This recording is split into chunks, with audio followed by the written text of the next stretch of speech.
Hare Krishna, Dandrat. Hare Krishna, Prabhu. Prabhu, you can unmute yourself. Just a moment. Beta, just give me a second. Yes, Prabhu, is this all right?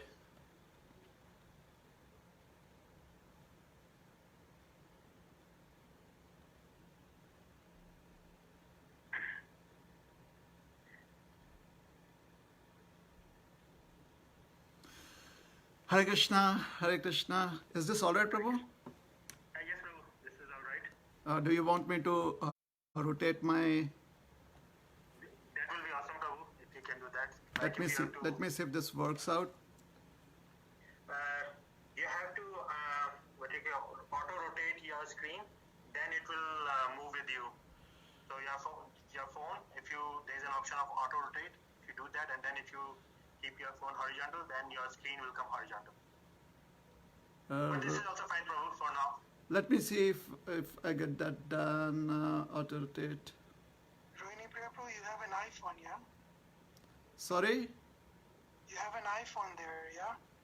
I have an Android, and I think this should work now.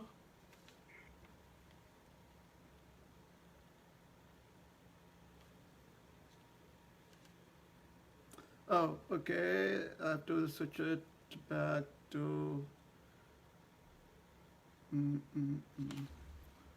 Let me see.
Now, does it work? Yes, Prabhu. Is this good? Yes, Prabhu, this is very good. Okay. Thank you, Prabhu. Thank you. Hare Krishna, everyone. Hare Krishna, Prabhu. I'm sorry I am about 6 minutes late, and I'm very happy to be with all of you. Okay, let me just try and center this a little more. Right. So we'll begin with a little kirtan. I would like to express my gratitude to all the devotees at Shri Shri Radha Madhava Cultural Center and those who are participating in this online program. Thank you very much for being present here, and I would like to thank the authorities for letting me do this service. So we'll begin with a little kirtan, and then today we are going to discuss on Bhagavad Gita chapter 9, verse number 30. Okay.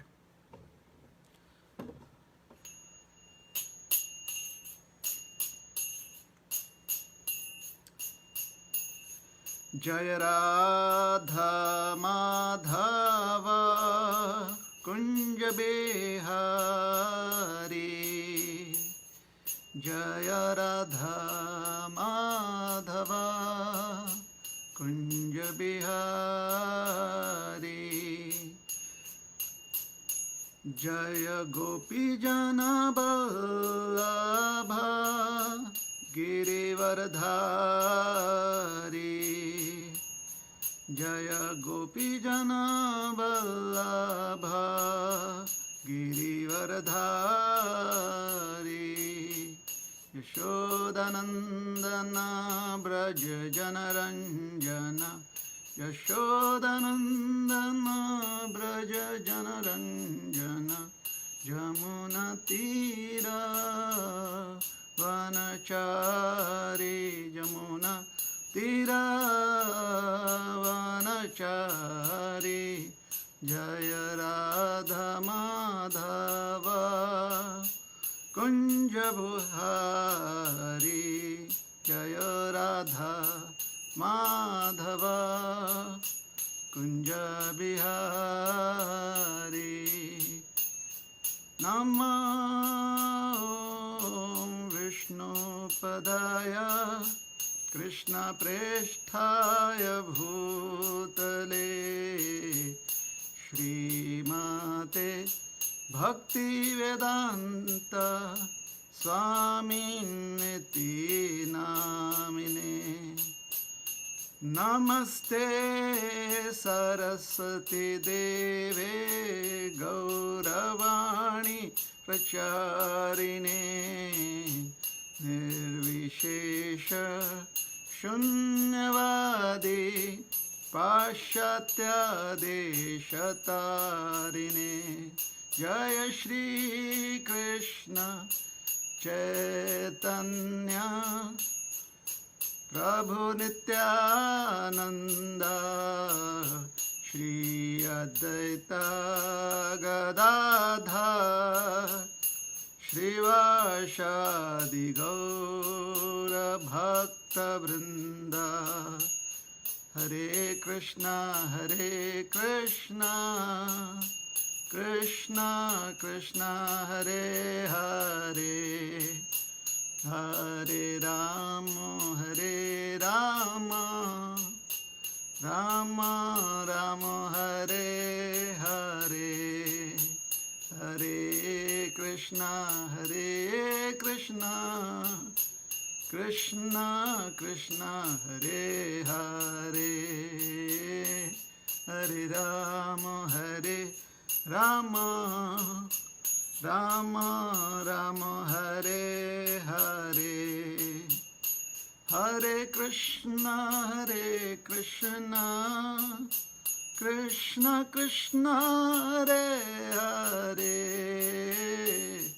हरे राम राम राम हरे हरे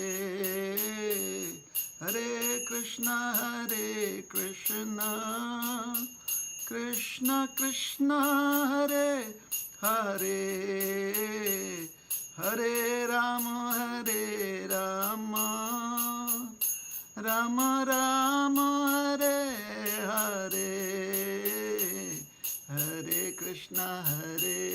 कृष्णा कृष्णा कृष्णा हरे हरे हरे राम राम राम हरे हरे जय प्रभुपदा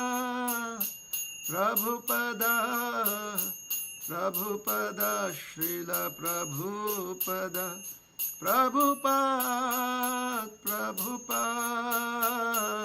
प्रभुपाद जय जय प्रभुपाद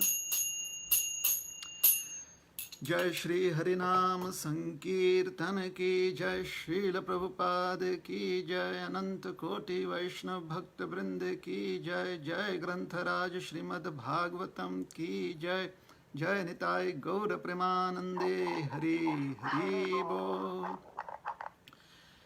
ओम अज्ञानतिमिरान्धस्य ज्ञानाञ्जनशलाकया चक्षुरुन्मिलितं येन तस्मै श्रीगुरवे नमः श्रीचैतन्यमनोभीष्टं स्थापितं येन भूतले स्वयं रूपकदा मह्यं ददाति स्वपदान्तिकम् नमो विष्णुपदाय कृष्णप्रेष्ठाय भूतले श्रीमते भक्तिवेदान्त स्वामिनिति नामिने नमस्ते सारस्वती देवे गौरवाणी प्रचारिणे निर्विशेष शून्यवादी पाश्चात्य देशतारिणे वाञ्छाकल्पतरुभ्यश्च कृपा सिन्धुभ्य एव च पतितानां पावनेभ्यो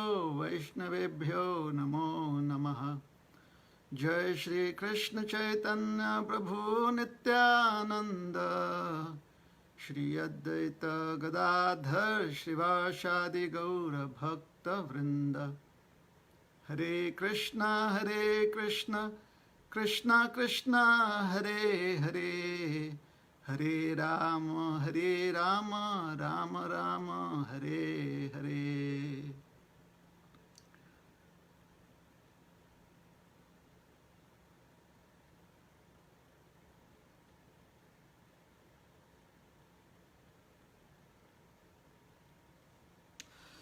Hare Krishna, everyone. I hope everyone is safe, sound, healthy, and happy in Krishna consciousness. So today we are reading from Srimad Bhagavad Gita, chapter 9. Chapter is entitled The Most Confidential Knowledge, text number 30. So I'll read the verse, I'll read the translation and the purport, and then we will have some. I will give a presentation on it, and after that, hopefully we'll have time for some interaction, some questions and comments.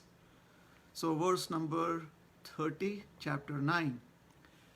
Api chet suduracharo bhajate mam ananya bhag sadhureva samantavya samyag vyavasato hisaha. Translation: even if one commits the most abominable action, if he is engaged in devotional service, he is to be considered saintly because he is properly situated in his determination. Sorry, Prabhu, by mistake you are muted. So, purport by His Divine Grace A.C. Bhaktivedanta Swami Maharaj, By mistake. Srila Prabhupada. Oh, I'm sorry. Sorry. Am I on mute? Vedant, please don't unmute yourself.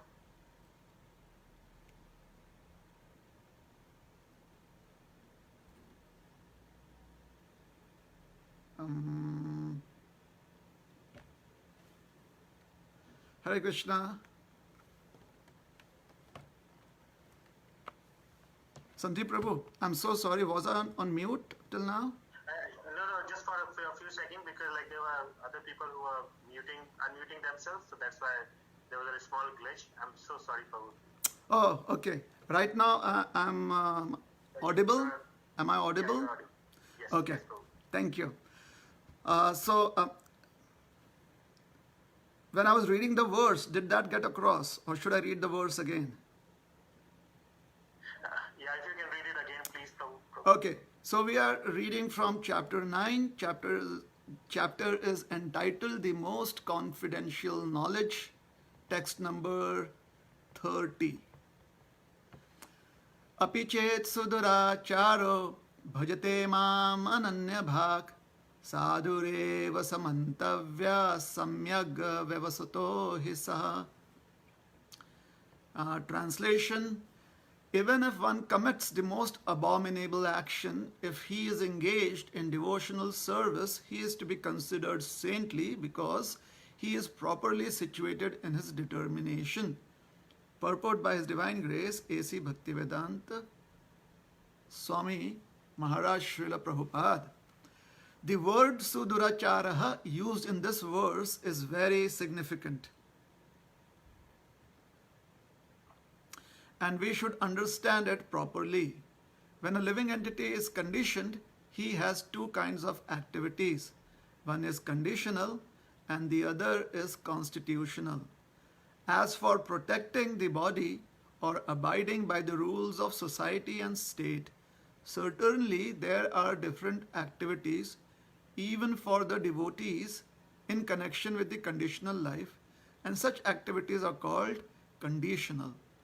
Besides these, the living entity who is fully conscious of his spiritual nature is engaged in Krishna consciousness or devotional service of the Lord has activities which are called transcendental. Such activities are performed in his constitutional position and they are technically called devotional service. Now, in the conditioned state, sometimes devotional service and the conditional service in relation to the body will parallel one another. But then again, sometimes these activities become opposed to one another. As far as possible, a devotee is very cautious so that he does not do anything that could disrupt his wholesome condition. He knows that perfection in his activities depends on his progressive realization of Krishna consciousness. Sometimes, however, it may be seen that a person in Krishna consciousness commits some act which may be taken as most abominable socially or politically. But such a temporary fall down does not disqualify him. In the Srimad Bhagavatam, it is stated that if a person falls down but is wholeheartedly engaged in the transcendental service of the Supreme Lord, the Lord being situated within his heart purifies him and excuses him for that abomination.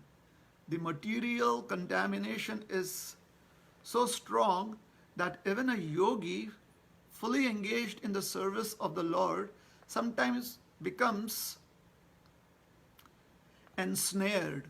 But Krishna consciousness is so strong that such an occasional fall down is at once rectified. Therefore, the process of devotional service is always a success. No one should deride a devotee for some accidental fall down from the ideal path. For, as explained in the next verse, such occasional fall downs will be stopped in due course as soon as a devotee is completely situated in Krishna consciousness. Therefore, a person who is situated in Krishna consciousness and is engaged with determination in the process of chanting Hare Krishna, Krishna Krishna, Hare Hare, Hare Rama, Rama Rama, Hare Hare, should be considered to be in the transcendental position, even if by chance or accident he is found to have fallen. The words Sadhur Eva, he is saintly, are very emphatic. They are a warning to the non-devotees that because of an accidental fall down, a devotee should not be derided. He should still be considered saintly even if he has accidentally fallen down. And the word mantavyaha is certainly more emphatic. If one does not follow this rule and derides a devotee for his accidental fall down, then one is disobeying the order of the Supreme Lord. The only qualification of a devotee is to be unflinchingly and exclusively engaged in devotional service. In the Nrsimha Purana, the following statement is given. Bhagavati cha haravananya cheta bhrishamalenopi virajate manushyaha nahi shashakalusha chabhi kadachat timirapara bhavatam upayati chandraha. The meaning is that even if one is fully engaged in the devotional service of the Lord, the meaning is that even if one fully engaged in the devotional service of the Lord is sometimes found engaged in abominable activities, these activities should be considered to be like the spots that resemble the mark of a rabbit on the moon. Such spots do not become an impediment to the diffusion of moonlight. Similarly, the accidental fall down of a devotee from the path of saintly character does not make him abominable.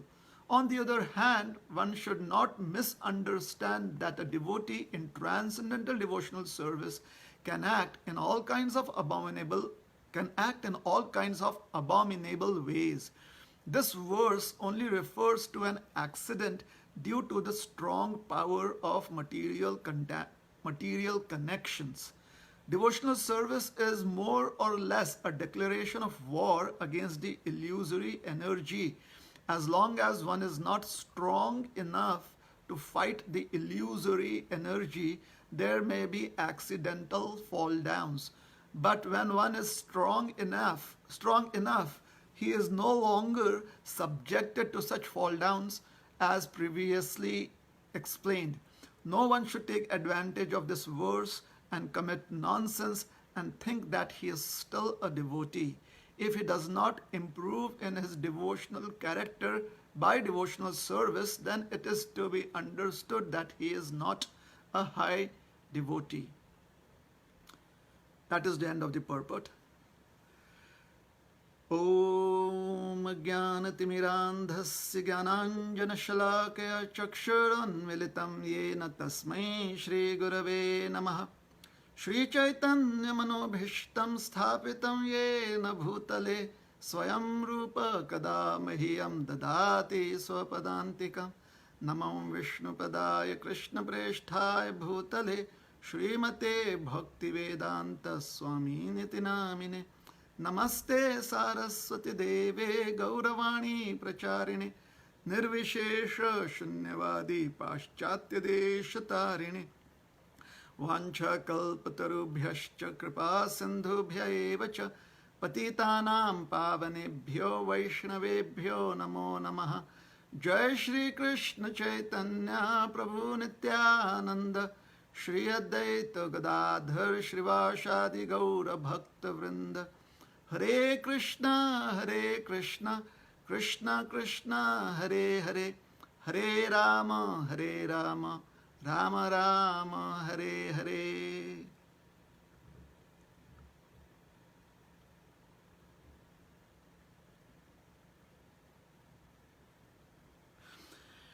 Hare Krishna.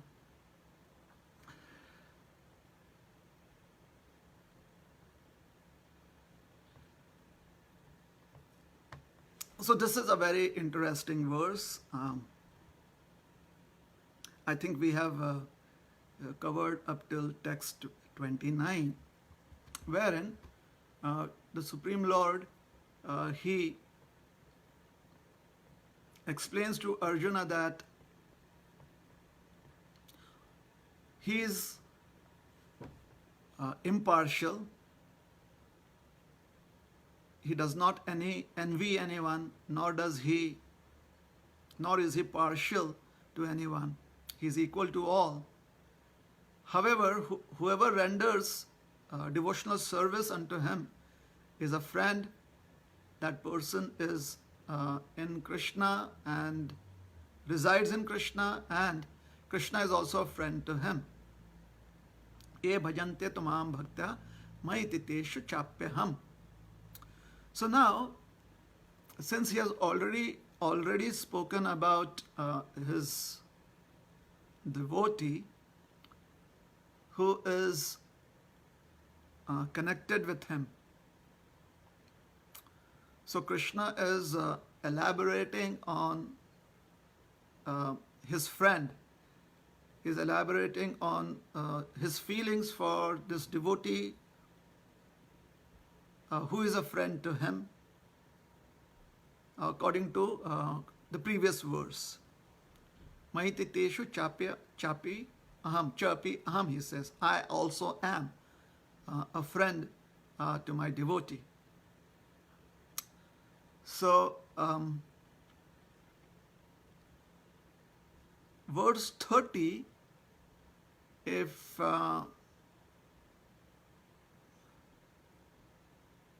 taken as a standalone verse, it could be very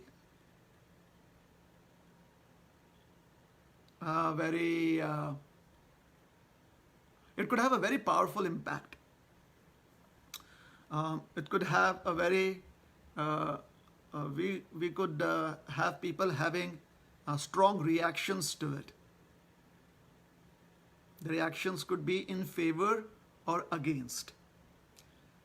However, since the Bhagavad Gita is a conversation between Arjuna and Krishna, we will also have to try and see how verse 31 is actually a continuation of what Krishna has begun in 29, and through 30 he is continuing his same line of thought, and in 31 he is completing that thought process. So hopefully we will also try and look at verse 31 today. However, first of all, let us try and see what is being explained in verse 30. There are certain examples in scriptures which help us understand the principles that are explained in the Upanishad part of the scriptures. In those sections of the scriptures where we get to hear about tattva gyan, or siddhanta, which basically means where we get to hear what the core principles are. So scriptures have these aspects to them. There's one aspect of the scriptures, like here in the Bhagavad Gita, we see just core philosophy. Essentially, the Bhagavad Gita is it is a part of the great epic Mahabharata. So within the Mahabharata, there are so many different descriptions, and one of the descriptions is the war that happened on the battlefield of Kurukshetra between the Pandavas and the Kauravas and their allies, or their vassal kings. So therein we find the reference to the Bhagavad Gita as we know it. What we understand as Bhagavad Gita is a compilation of a series of verses from the Mahabharata, starting with Dhritarashtra Uvacha and ending with Sanjay Uvacha, wherein there is core philosophy being explained. Now, there are other aspects of the Mahabharata, there are different other sections of the Mahabharata, wherein some historical incidents have been narrated. And much of the history that has been explained in the Mahabharata or in other scriptures like the Puranas, these explanations shed some light on the core principles which are explained in sections like the Bhagavad Gita. So the Bhagavad Gita, the way the verses explain core philosophy, they explain principles, they explain the absolute truth, that is known as the Upanishadic thought process, or the thought process of the Upanishads. So the Bhagavad Gita is also called as Gitopanishad. So now these principles would have, they would be reflected in certain explanations of, in certain experiences of people that are narrated within the scriptures. So one such experience or one such historical reference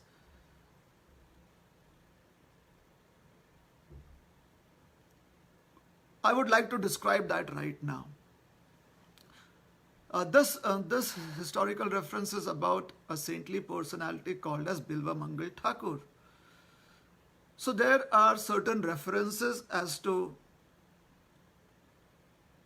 the life of Bilva Mangal Thakur. So Bilva Mangal Thakur is one of the most revered saints in the Vedic tradition, has been sometimes been called as Leela Shukla, is considered to be a very respected devotee of the Vrindavan way of thought, like pure devotional service unto Radha and Krishna. So is called as Leela Shukla because his writings and the way he expressed his devotional sentiments give a lot of inspiration to people who want to worship the Supreme Lord in his form as Radha Shyama Sundar. So there are various references which are given at different points of time as to the transformation that took place in the life of Bilva Mangal Thakur. So at one point of time, Bilva Mangal Thakur was very much attached to a very beautiful lady. And this was an extra marital connection. Either, so since the references are very, very vague, so there are some references that this was the relationship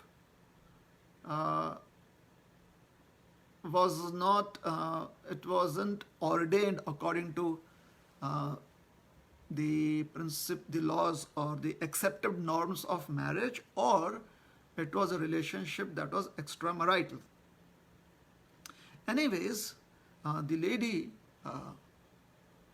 at one point of time expressed to this young man, this very beautiful lady, who had also respect and a soft corner for the young man, she expressed to him that you are such a learned personality, you are such a knowledgeable personality, and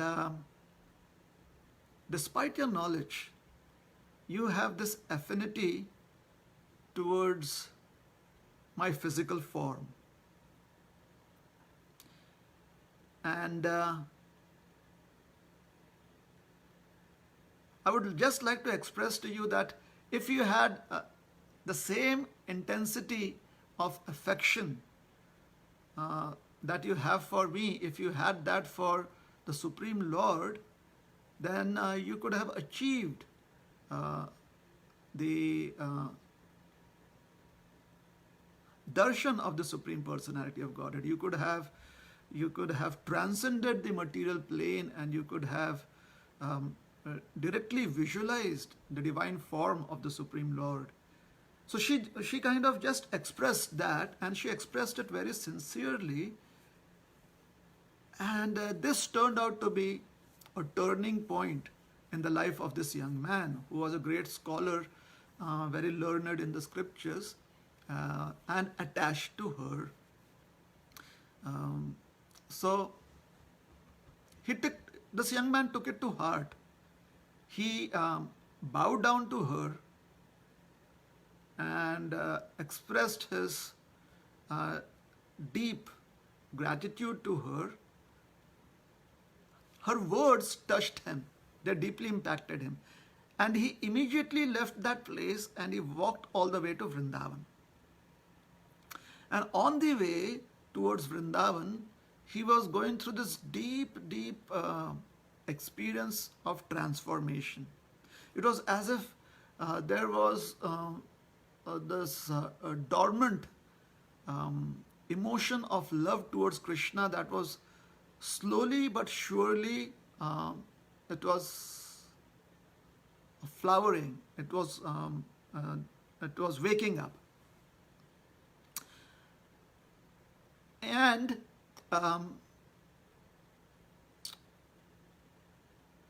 he became deeply attached to Krishna. By the time he reached Vrindavan, he had a complete transformation. He became so attached to Krishna.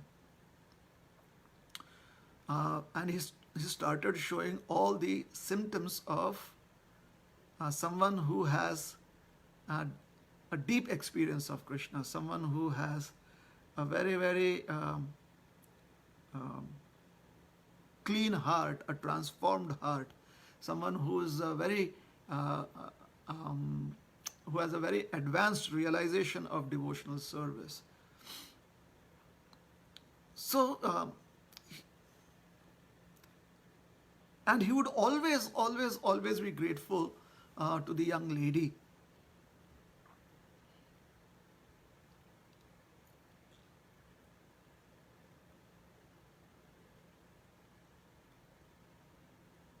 One day,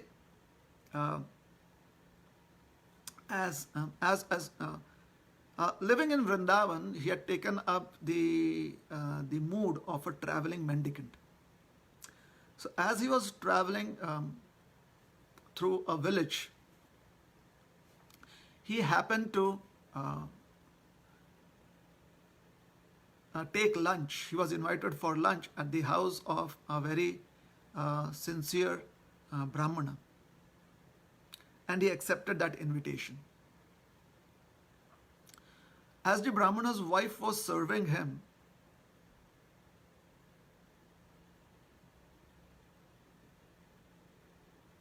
he was very much influenced by her physical beauty. And there was this intense eruption of this powerful emotions of wanting to touch her, feel her. These emotions arose within his heart.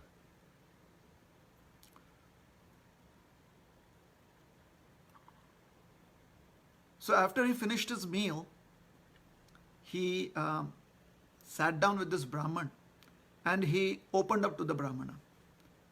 He explained to him that this is where I am. I am very much attached to your wife. And I have this deep longing to be able to feel her, be in her physical presence, be in close proximity to her. The Brahmana was a very sober person. He said, since you are a guest in my house, I will ask my wife and I will let her know of your feelings, and we shall see what happens then. So the Brahmana went inside to talk to his wife. Meanwhile, as Bilvamangal Thakur was, or as this young man, this young saint, was left alone, started contemplating as to what had transpired. And he was also very much touched by the sincerity and the service attitude of the Brahman and his wife. And he said, these people are so sincere. Out of their simplicity of their heart, they have welcomed me into their house and they have given me shelter and they have given me food. And even now, when I have expressed these crazy thoughts to him, the Brahmana has shown such maturity. So then Bilvamangal Thakur started thinking that, what is real maturity? He said, real maturity is where you are not disturbed by unexpected things that happen in your life. You take them in your stride and you move forward. You move ahead. That is one of the strongest symptoms of being very mature. And he was thinking that this Brahmana is so mature. The Brahmana would never in his wildest of dreams think that he could be in a position like this where he had to go and have a talk with his wife. So the Brahmana comes back, and Bilvamangal, and as a young saint, this young man is contemplating. So the Brahmana comes back, and before he can speak, the young man says, please can I have a private moment with your wife? I just need to have a couple of minutes with her, if with your permission. And the Brahmana very, very trustfully says yes. So he leaves the room and he asks his wife to go and meet the saint and see what the saint wants. So she comes to the young saint, and the saint says that I've already expressed the emotions that I was going through to your husband. To you, I beg you that please fulfill one desire that I have. And she says, yes, sir. And he says, in your hair that you have so beautifully set, you have these hair clips. Can you give me 2 of those hair clips? So she offered him 2 of, in innocence, she offered him 2 of those hair clips immediately. As soon as he has those clips in his hand, so with the pointed end of these clips, he punctures both of his eyes and goes blind. She's shocked. She calls in for her husband. The husband comes in, the Brahmin comes in, and they ask him, sir, why are you in such remorse, or why are you so dejected? Please forgive us if we have not served you properly. And the young saint says that no, it is not anything to do with you. I have just realized that my senses sometimes they can really run and they can be very wild, and they can I may not have any control over them. So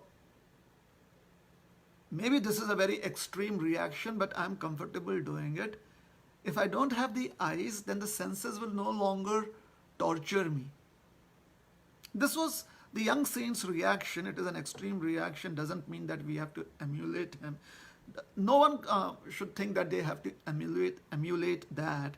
However, we can understand what the principle is. The principle is that even a great saintly personality, as Srila Prabhupada explains in the purport, can have these experiences when they are in the human body, that after years of practices, the senses being what they are, the senses being the senses,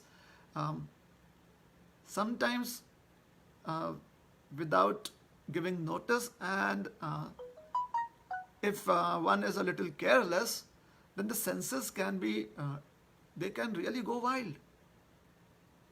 And they can put us in a spot which later on would seem very embarrassing, or they can put us into a situation where later on we may realize that we have lost a lot of time and energy which could have been used in which could have been used for spiritual advancement. And we don't want to do that. We don't want to be in a position sometime in the future where we regret having the opportunity to make spiritual advancement and the senses somehow or the other overpowering us. So, the nature of the human body, or the nature of this material world, is that there is always a flux in this material world. So what seems to be under control right now, the material world can bring in a situation where it could go out of control. What could be easy right now, the material world can bring in a situation. We can definitely expect a situation to come where things could become very, very difficult. That is how the material world is. And even a great saintly personality also needs to be well versed, needs to be very well trained in the art of tolerance. Matra sparshastu konteya shitoshna sukha dukkhada agama apayino nityastam titikshasva bharata. Hey, son of Bharata, or descendant of Bharata, not son, but or descendant of Bharata, Arjun, and O son of Kunti, Arjun, try to be tolerant in all situations in life, because these situations, they bring in a wide range of scenarios, from happiness to distress, from dishonor to honor and again dishonor, from heat to cold to heat to again cold again. So these situations are going to happen in this material world. So as long as we are embodied, as long as we have a human body, as long as we are bound by the modes of material nature to have a body, we will be subjected to situations which are extremes. Easy, and tomorrow it could be very, very difficult. Or today it is difficult, tomorrow it could be very, very easy. And if one has not mastered the art of tolerance, then one can easily be blown away, or one can easily find oneself surfing on these waves of change, surfing through these waves of change, sometimes at the top of the waves and sometimes way down. So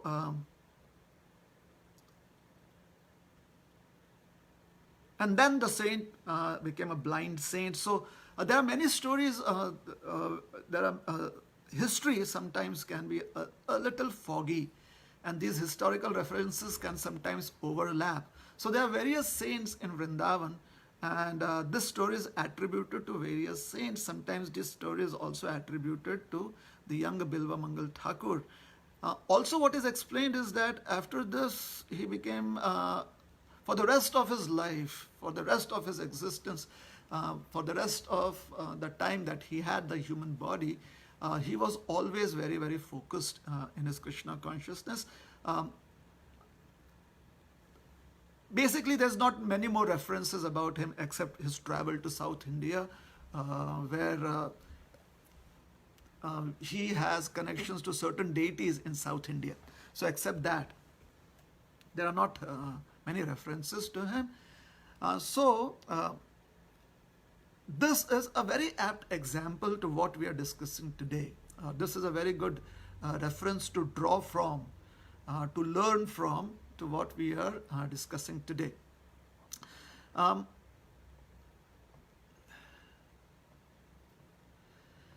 few of the points, yes, in the story of Bilva Mangal Thakur, it has been explained that this young lady, in his writings, Bilva Mangal Thakur has offered his respects to this lady, whom he is called to be a representative of his spiritual master. So therefore he offers her respects as a spiritual master, because she showed him the path, or she encouraged him to walk on the path of spiritual life. So her name is Chintamani, and there is a reference that she also quit her material life, and she came to Vrindavan, and she also had this transformation where she was completely dedicated to chanting Krishna's holy names, and she was completely dedicated to serving Shri Vrindavan Dham and serving the Supreme Lordships Radha Shyama Sundar. So both of them had this transformation, although we see that the two of them had certain experiences that were very challenging in their lives. And today, in retrospect, when we hear these past times, every aspect of what has been described about their life is a source of inspiration. Today, we do not deride them in any ways. We do not kind of become negatively influenced by who they were or how they had made serious mistakes in their practices. Bilva Mangal Thakur, he kind of, before he unplugged his eyes, before he kind of punctured his eyes, he had that momentary weakness, and it was a very strong reaction. It was that moment of weakness affected him, impacted him very, very powerfully. So Krishna here is explaining about what is essential for him when he has a relationship with his devotee, or to put it in a better words, when his devotee re-establishes one's relationship to Krishna. In the purport, as we were reading Srila Prabhupada's purport, although there is a lot of emphasis on the masculine gender, like he, his, these are the pronouns that are used. It is actually in third person, neuter gender actually. So this applies to both men and women. Both men and women are considered to be very dear by Krishna. Both men and women,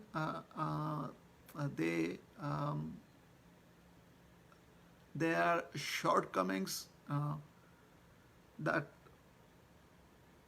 both men and women may have shortcomings, which has been explained in this verse. However, what is essential for Krishna, that is being revealed here. So Srila Prabhupada explains about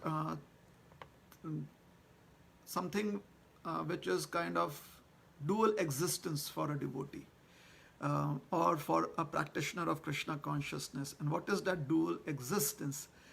There is the existence as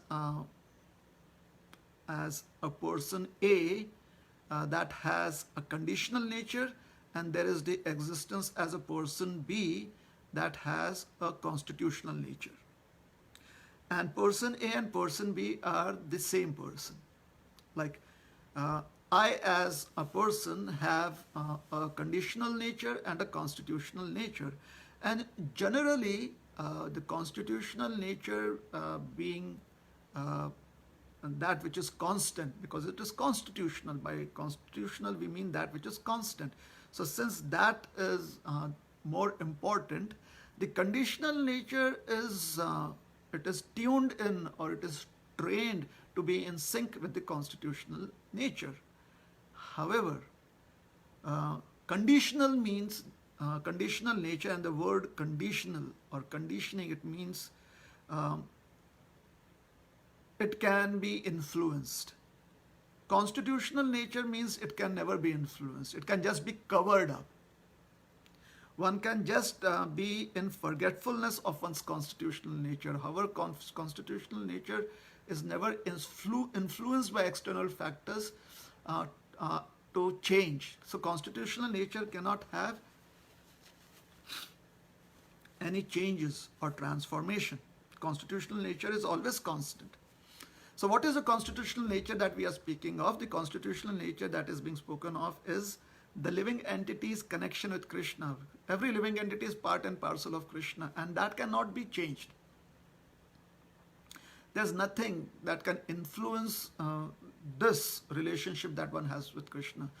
The only thing that can be considered contrary is that one can forget one's relationship with Krishna being his part and parcel. That can happen. But that is not called as transformation or change in one's, there's no structural change in that sense.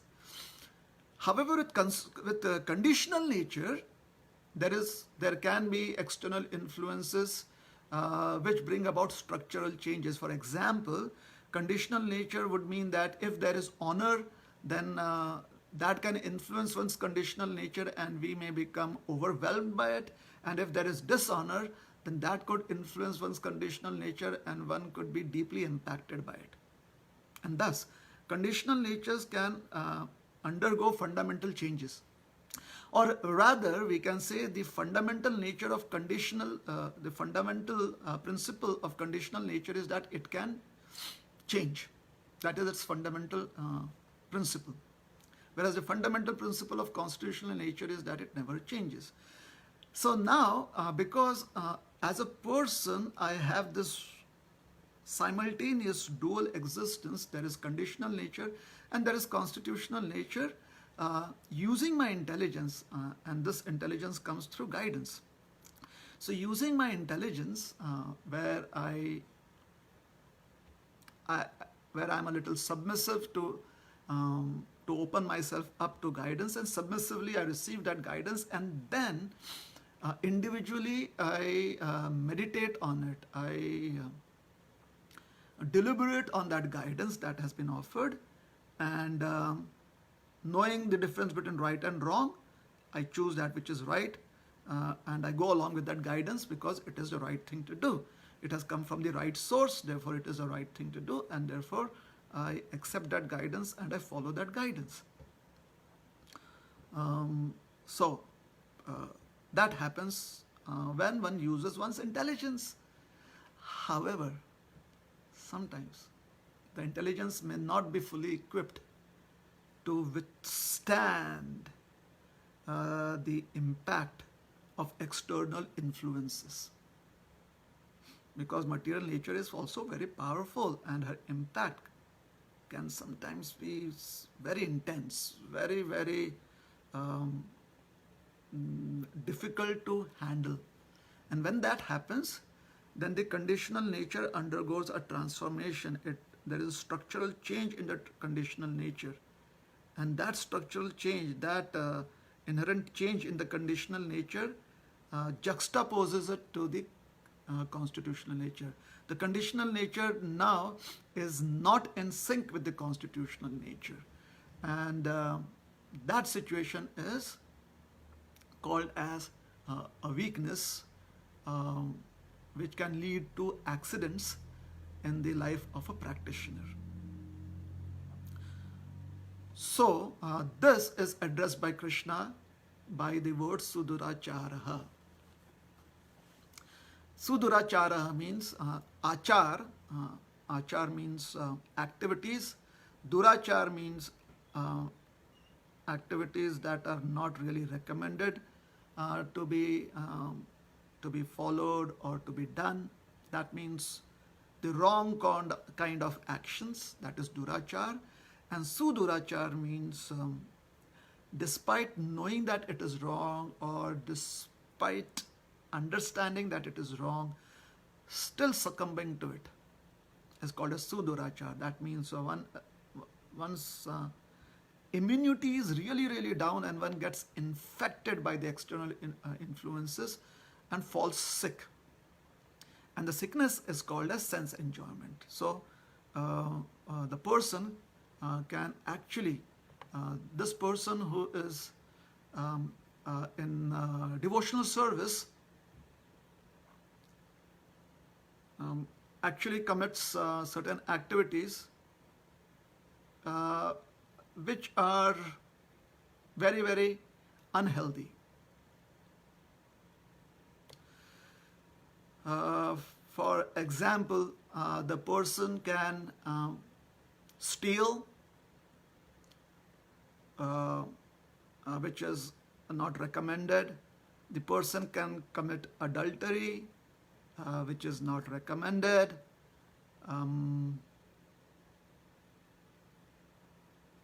The person can become inimical towards another person, or can become envious of somebody else, which is also not recommended. So there are various ways that this weakness sets in. And the reason that the weakness sets in is because everyone has to fly their own plane, and they have to be careful that their plane is properly equipped. So the senses have to be trained very well, or one must try and not be influenced by sensual perceptions.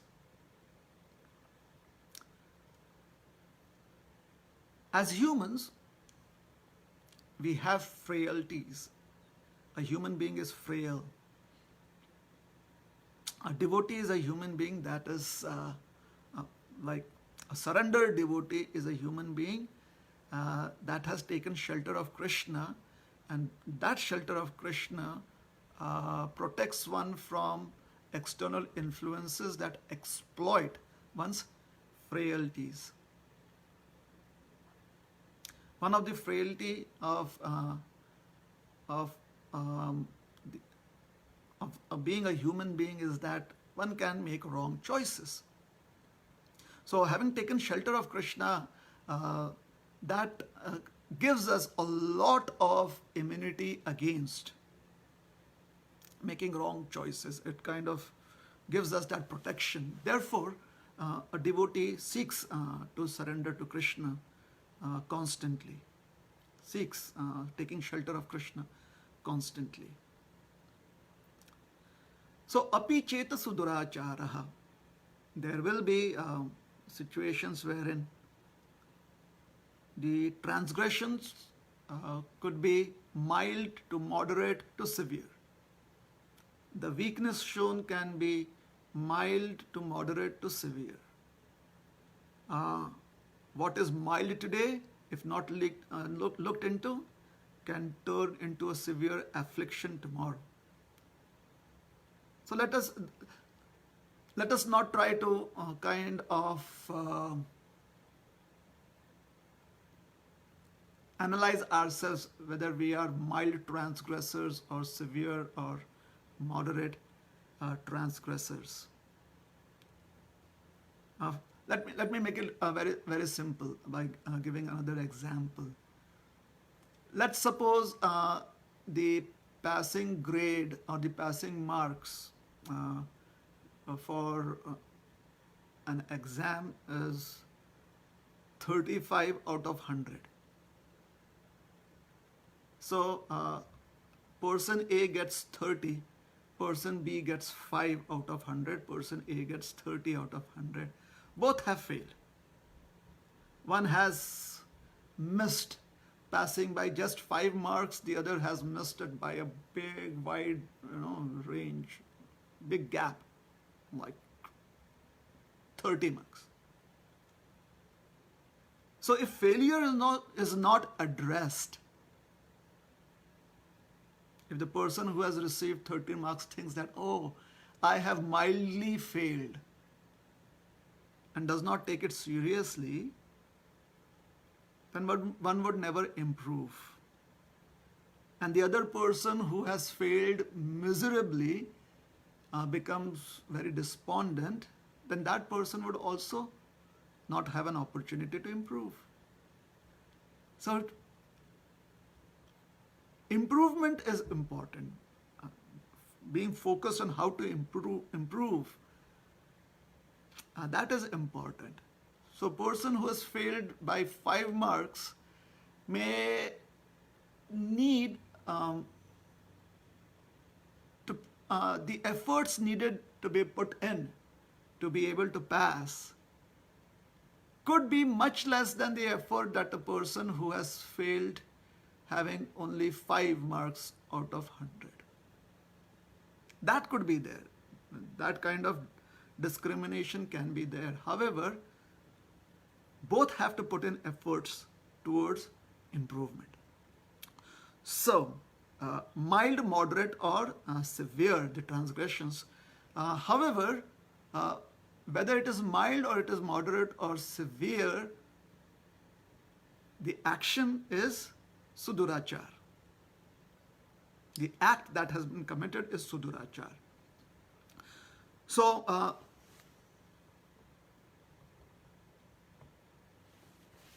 would that mean this person is actually not a devotee? And that is what Krishna is trying to address here.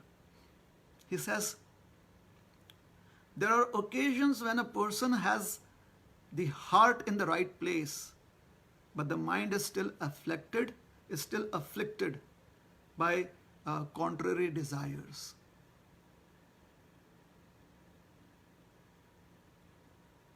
So this person whose heart is in the right place.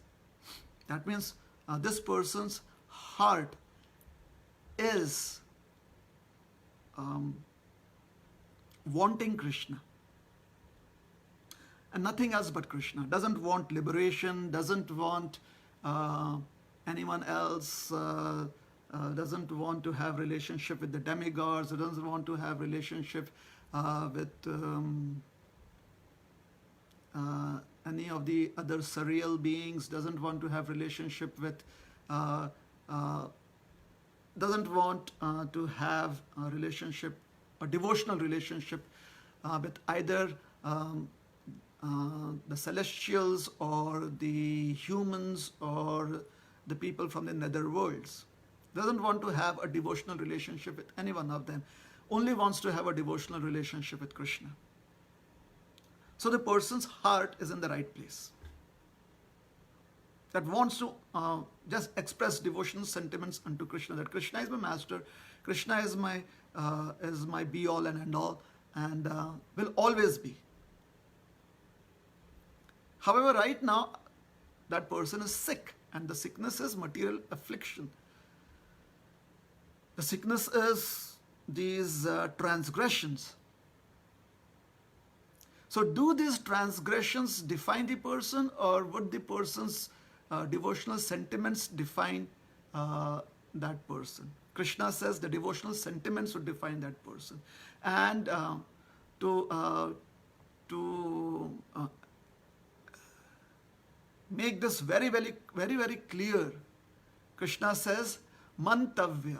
Mantavya means, this is my opinion and it is my opinion forever. This is my unchangeable opinion. It is my unchangeable opinion. And what is that? Sadhur evasa mantavya. That person is defined by the sentiments of the heart. That person's existence is not defined by the transgressions of the body, the transgressions of the material mind. So is a devotee, needs to improve, has to express remorse and also has to express intent to improve, however, is not running away and seeking shelter elsewhere. Samyak vyavasthita hisa. Because this person is not seeking shelter elsewhere, is not feeling so dejected that feels completely alone, still feels the presence of Krishna, still knows that Krishna is always there, still understands that Krishna is my master, Krishna is my life and soul. I am part and parcel of Krishna, I am Krishna's servant, I am Krishna's devotee, is completely convinced of this fact. Now that conviction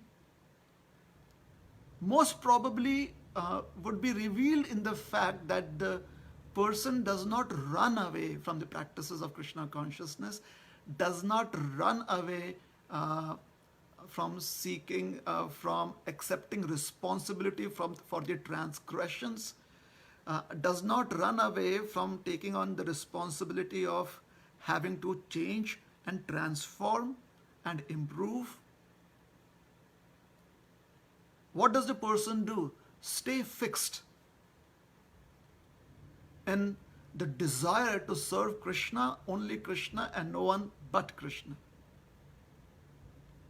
So the person's orientation is correct. It is just that the person has a little rust. Now that rust could be mild, moderate, or severe. However, the orientation is correct. The orientation is right. The person's heart is in the right place. And that matters to Krishna. He says that is what matters to me. He stays with me. He does not go away. He is not dissuaded to take shelter elsewhere. He is not disoriented. He is not bewildered. When I say he, it means he or she. The devotee is not bewildered. The devotee is not disoriented. The devotee is not delusional. The devotee is weak. The devotee has still has the disease.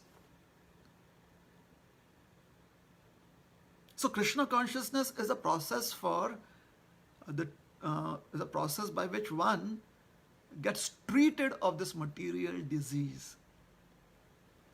Just because a person has been in Krishna consciousness for a long time, and then the person unfortunately has this episode of weakness, and it could be from the social perspective, the weakness could be really severe.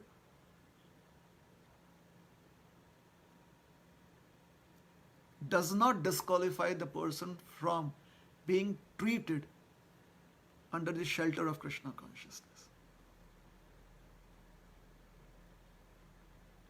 That is the whole point. Now, from the social perspective, managerially or according to the norms of society, certain actions may have to be taken.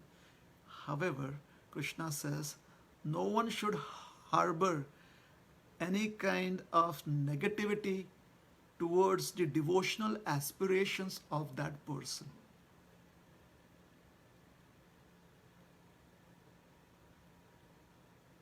That would be a mistake. What happens is, if society responds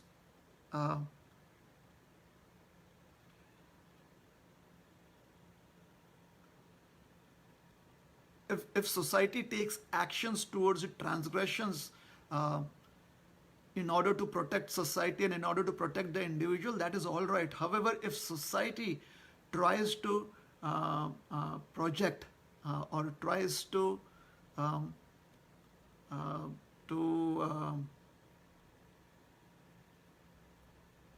criticize the devotional aspirations of that person, that may be a waste of time.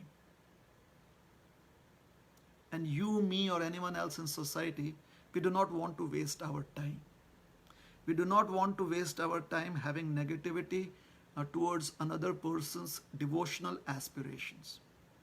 We may have to engage our time in certain managerial decisions. However, those who are involved in managerial decisions in such situations, they have to be like a lotus in water. They have to perform their managerial functions without being influenced negatively by the situation. In other words, everyone has to be tolerant, knowing that time brings about change. Today, we are seeing somebody at the receiving end of the situation. Tomorrow, it is quite possible that the same person could see us at the receiving end of another situation. Time changes. So we do not, it is not that, oh, we accept the philosophy of you scratch my back and I scratch your back. No. The point that I'm trying to establish is that tolerance is a very helpful tool. A tolerant person can rightfully and properly be involved in managerial decisions without being critical of another person's devotional aspirations. Because for Krishna, if someone's heart is in the right place, in other words, despite all their weaknesses, despite all their fall downs, despite the severity of the transgressions, if a person still feels that Krishna, whatever it takes, please, please, please, let me always remember you, let me always chant your holy names, let me always seek shelter of you, never be critical of devotees, never be critical of any situations, then the person's heart is in the right place.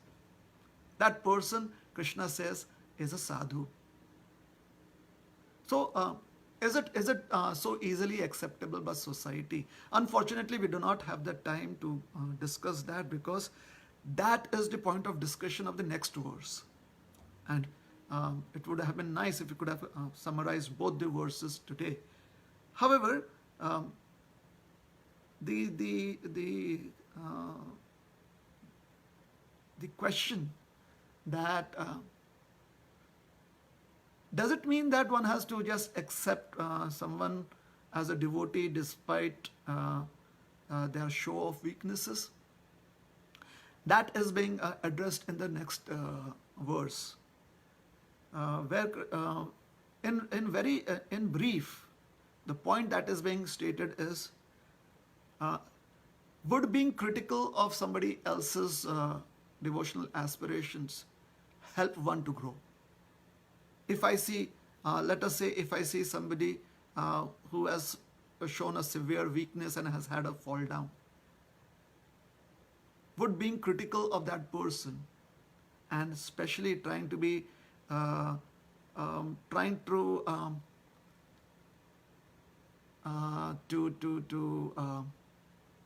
how do I say it?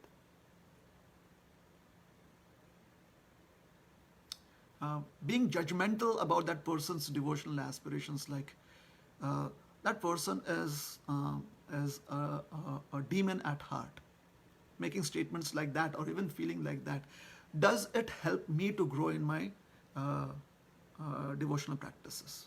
Most probably no. Negativity never allows us to grow, and therefore it is a waste of time for me if I become critical like that. I may agree with some of the managerial decisions that are taken with respect to the devotees' activities. I may agree with that, and having agreed to that does not in any way stop my spiritual growth, because I'm just agreeing to it. However, trying to be critical, and many a times it is we overdo that, we may overdo the aspect of being critical. That definitely proves to be a hindrance, an obstacle, because my mind becomes contaminated by that. I have to spend days trying to resolve that situation within my mind. I have to spend time with so many other people to try and understand how to resolve it. And the negativity, it kind of hurts me, and it also hurts my relationship with other people. Hence, we have to try and understand what is Krishna's perspective in this regards. And if we are able to understand what is Krishna's perspective, then we can live with the fact that from the social perspective, there are certain things that need to be taken care of, and has to be very, some of those things are very impacting, they are very serious, that need to be taken care of. And from the point of view of the person's devotional aspirations, Krishna is in control. That is Krishna's jurisdiction. And if the person's aspirations are correct, if the person's heart is in the right place, if the person's orientation is proper, then Krishna considers that person to be a sadhu. Sadhur eva samantavya, samyak vyavasthita hisa. And the reason Krishna considers that person to be a sadhu is because that person is still clutching on to Krishna. The person is surrounded by this whirlwind of material afflictions. The person is being blown away by this tornado of material desires. Still is hanging on by his or her fingertips unto Krishna's lotus feet. That aspect of that devotee, the person, the practitioner, the attempt to hold on to Krishna's lotus feet, hang on there, and be determined, be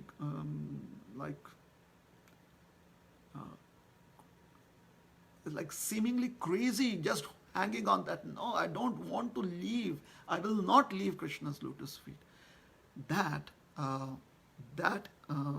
quality of the devotee is the quality of a sadhu. And well, someone can say again, does that answer the question that should should the other devotees consider the person to be a sadhu too? Because there are scriptural references that a devotee should be of good character, which basically means that if someone does not have good character, is not a devotee. So, in practical terms, what should be one's perspective? Should we consider that person to be a devotee or not a devotee? Because there has been a breakdown of, or let us say, there is a lack of confidence in that person now, or a break of confidence, and the character seems to be faulty, hence not a devotee. So Krishna says, sadhur eva samantavya, and hence the word mantavya is pointed out by many of the commentators on this verse. Sridhar Swami says that, Vishwanath Chakravarti Thakur points it out, Madhvacharya points it out. They say, Krishna says, whether you can consider that person a devotee or not, really doesn't matter to me. That is, really doesn't matter to Krishna. What matters to Krishna is that devotee is samyak vyavasthita hisa. That devotee is still hanging on, clutching on to his lotus feet, not letting go of it, not wanting to let go of it, not wanting to go anywhere else, not wanting to seek any other shelter. So today or tomorrow, the storm is going to abate. The storm is going to weaken. And that day, that devotee who was hanging on to Krishna's lotus feet by the fingertips will now clutch Krishna's lotus feet and embrace it to his or her heart firmly. And the future, in one sense, is expressed by Krishna in the next verse. However, he does not say it in the future tense. He kind of expresses the future in the present tense, which is very interesting. So anyways, I have to stop here. I think it is 4 minutes to 7, and we have to stop at 7 o'clock.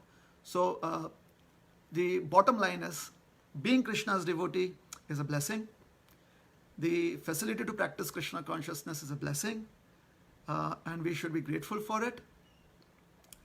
We should rest assured that once having taken shelter of Krishna, one need not look elsewhere, and we should rest assured that as long as we are in this material body, Krishna's lotus feet, the shelter of Krishna's lotus feet, can protect us from all dangers. If we are a little careless sometimes, which can happen, and in that moment of carelessness, in that moment of weaknesses, there are transgressions, then if there are transgressions, if there is weakness, then in that situation, if we just hang on to Krishna's lotus feet and do not go anywhere else, if we just go on chanting Hare Krishna, Krishna Krishna, Hare Hare, Hare Ram, Ram Ram, Hare Hare, come to Srimad Bhagavatam classes, listen to Bhaktivinoda Thakur's bhajans, take shelter of those bhajans, or Narottam Das Thakur's bhajans, or so many other wonderful writings of saintly personalities. Go on taking good guidance from living saints always, and just depend on Krishna. Then, in those moments of weaknesses that, or those transgressions through which we've been through, Krishna still lets us hold on to his lotus feet. And Krishna Krishna's perspective is that we have a chance. We are not like the people who deride Krishna and do not want to take shelter of Krishna. There are certain class of people that do that. So we are people whose disease has reawakened, and we need to take a strong dose of the medicine. And having taken a stronger dose of the medicine, our health will improve. So with that faith, we should chant the holy names sincerely. Hare Krishna, Krishna Krishna, Hare Hare, Hare Rama, Rama Rama, Hare Hare. So we'll stop here. I'm not sure if there is time for any questions, but I will let the moderators let me know. So Yeah, so there is one question from Vedant. Vedant, you want to ask your question, please? Yes, Hare Krishna, Prabhuji. How is Maya so powerful? Thank you, Vedang, for asking that question. So your question is, how is Maya so powerful? Vedang, do you go to school, beta? Yes, I go to school, Prabhu. And do you have to sit for your exams? Yes. And your teacher who assesses your performance, do you think she is powerful or he is powerful, the teacher? Well, Does the teacher have the power to assess your answers? yes. And what makes a teacher so powerful? Why is a teacher supposed to have that kind of power? How does that benefit you? Because she teaches me stuff, like she's my guru. She's your teacher, she teaches you. She wants you to do well, isn't it? Yes, Prabhu. And that is why she is powerful. If she weren't powerful, if she was lenient, then would we have good learning? No. Maybe not, isn't it? But she being strict helps us to be good students, especially when she is assessing our performances. So Maya, she has to assess our performance, and her strictness allows her to assess, to do that assessment properly. And if we have done well, then she helps us. She gives us passing grades. If we have not done well, then she wants us to try again. And thus she is very powerful. Is that helpful, Vedang? Yes, Prabhu.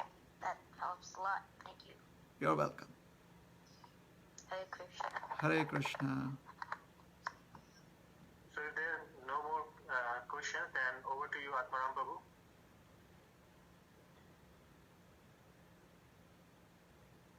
Atmaram Prabhu. Prabhu, if you can unmute and speak. Yeah, okay. Can you hear me now? Yes, Prabhu. Rohini Priya Prabhu, thank you so much for coming on online classes. The class was so beautiful. And also, we couldn't thank you enough for the Ram Navami Day. I know the program entered a little abruptly, so sorry for that, Prabhu. But thank you so much for coming on Ram Navami Day and even today. We really appreciate it. Thank you so much, Prabhu. Thank you very much. And I once again express my gratitude to all of you for letting me for giving me this opportunity. And please stay safe, stay healthy, and let us all sincerely pray to Krishna that we can help each other remember Krishna and help the people around us by spreading the joy of Krishna consciousness. Hare Krishna. Hare Krishna. Srila Prabhupada, Srila Prabhupada ki jai, Gaur Bhakta Vrinda ki jai.